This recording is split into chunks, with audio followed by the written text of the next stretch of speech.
Vuol dire un collegamento più diretto, vuol dire ridurre i tempi, vuol dire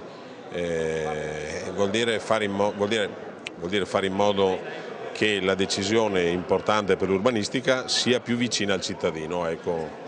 Sarà questo il primo effetto pratico che produce la delega della Regione alla provincia di Padova dell'approvazione dei piani di assetto territoriale comunali, così come definito dalla legge regionale 11 del 2004.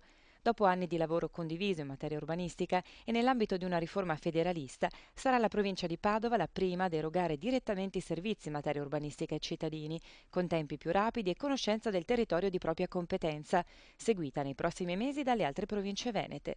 Da oggi sarà dunque di sua competenza l'approvazione di piani di assetto del territorio comunali, i cosiddetti PAT, le varianti al PRG e tutta la gestione di governo del territorio. Da parte sua la Regione continuerà a dare il supporto tecnico e amministrativo necessario.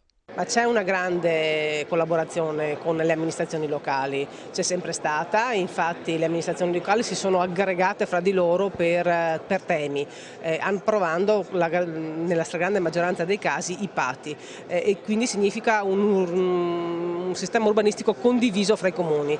Posso dirvi che Padova tocca oggi, fra qualche mese vanno in maturazione i PTCP di Belluno e di Venezia, poi di Vicenza, un po' in ritardo sono Verona e le altre per motivi di natura politica interna alle loro province.